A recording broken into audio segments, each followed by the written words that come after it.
Hello, my friends. Welcome to 12 Step Spirituality. My name is Michael C. And in a moment, I'm going to bring out my good friend and sponsor, Adam G. Wanted to wait just a few seconds for people to come and join us. And while we're doing that, you're going to see me moving around a little bit on my board to see to make sure that we've got plenty of space, and we do. If you were with us last week, it was just an extraordinary conversation. Um, the whole conversation was around step one and living in the pause, holding space for powerlessness.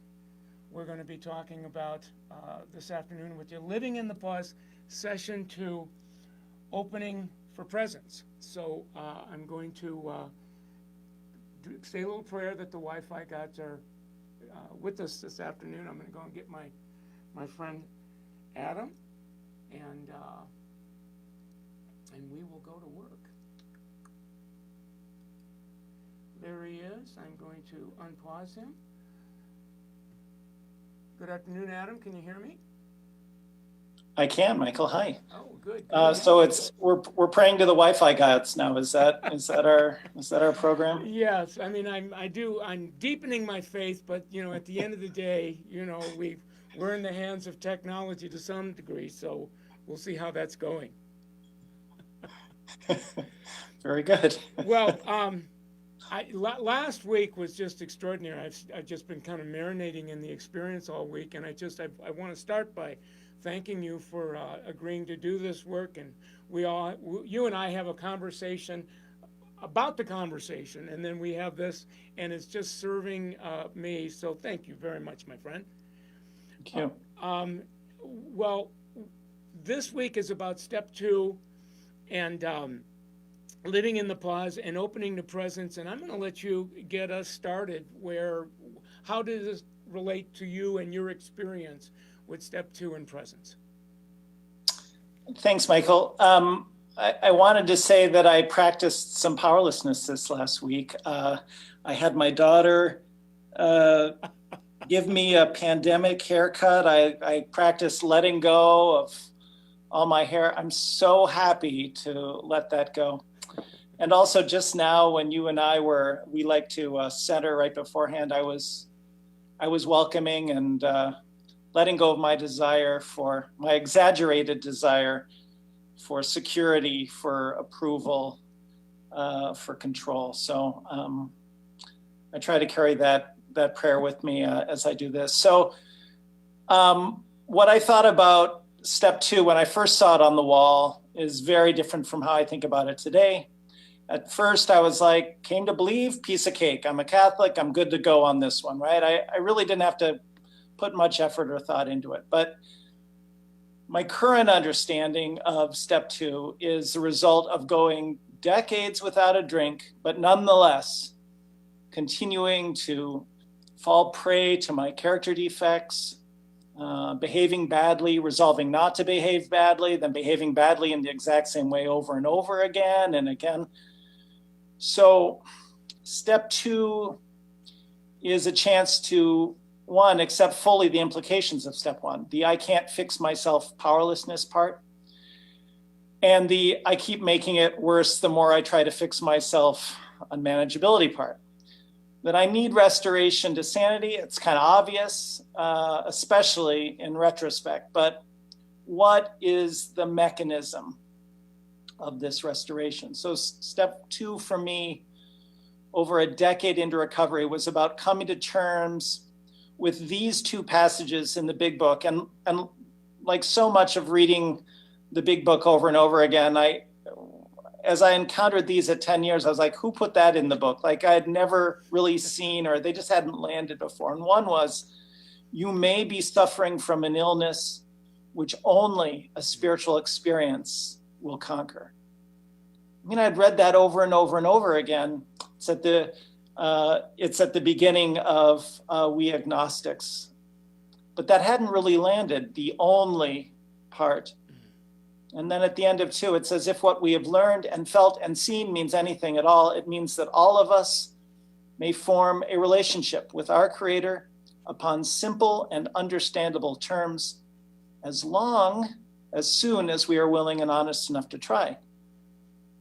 So if in step one, I surrender to powerlessness and unmanageability, if I want to become happily and usefully whole, in step two, I need to make a new surrender, a surrender to the idea that I need spiritual help, what Bill W. called spiritual transformation at depth. Yeah, and you know, that's what goes clunk for me. First of all, thank you for your on-ramp, and as you and I were chatting about this, that phrase, spiritual transformation at depth, brought up. I'm getting goosebumps now as I think about it, because when I came in, I really I was ready. It by then it had brought me to my knees, and I don't recall hearing spiritual transformation at depth, but in retrospect, that's what happened to me, and that's why I'm here with you today. So I wanted to talk just a little bit about my experience with this whole idea of spiritual transformation at depth, and to be mindful of this, where does the presence come into this, the opening for presence. And presence, in my own experience, is the, and sometimes it's hard to even put it into words, it's that which is causing this so-called transformation of depth in me. And you know, we start asking questions like, and I've been reflecting on this all week, you know, like, what is presence?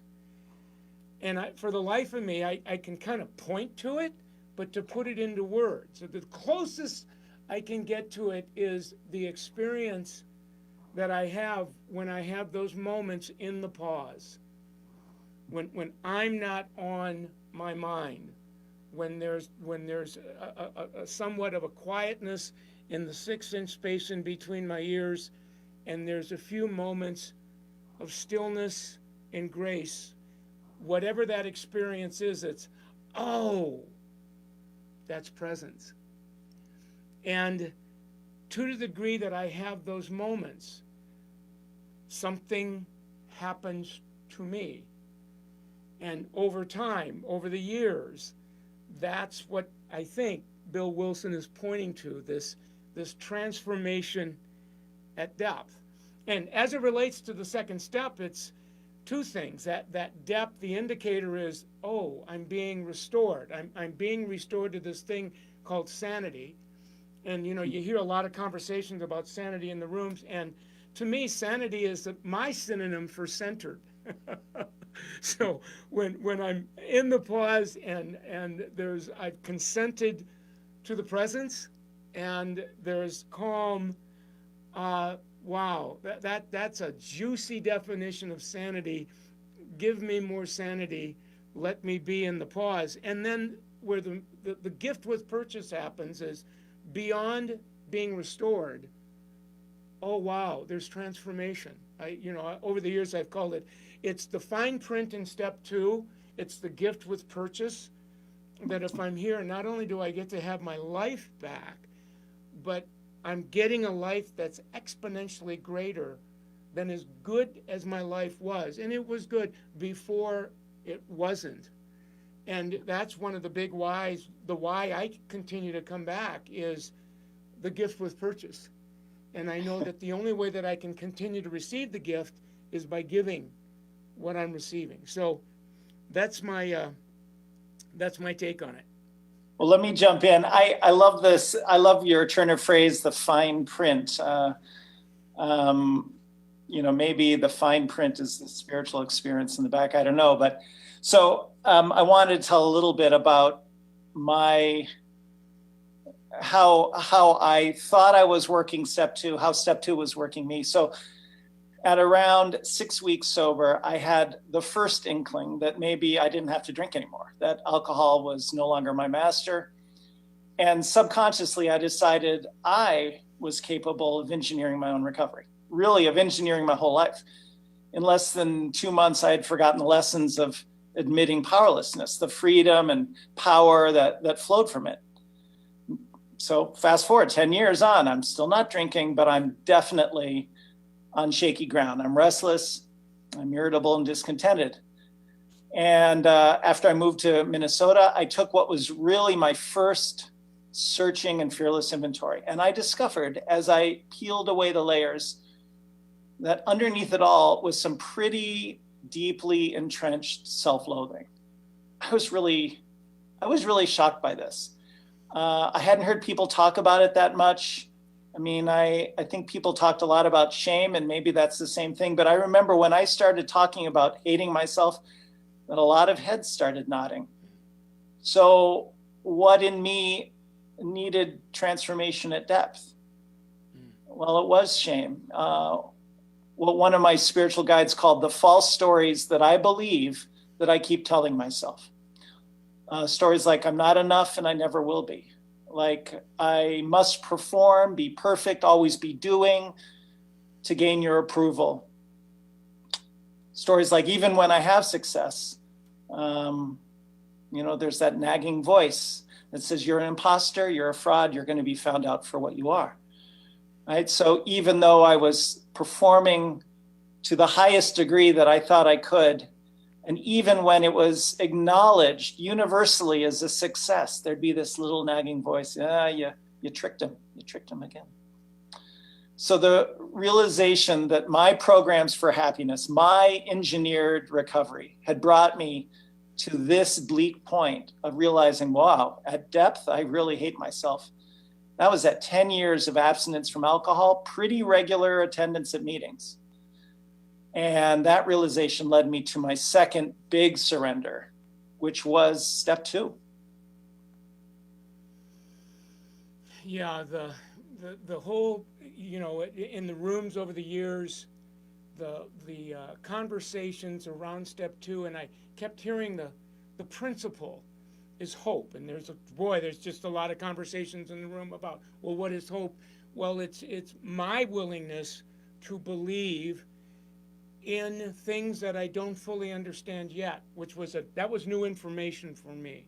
That, no, wait a minute, let's have a class on this. Let me take the test. I want to fully understand, because there's a lot of risk that comes with, jumping into the pool of faith without understanding. And, people like you told me, no, you don't want to do that. Your willingness to believe, and then as you demonstrate that willingness, the understanding catches up. And so over the years, I've come to call, hope has become, and then the miracle happens, if you will.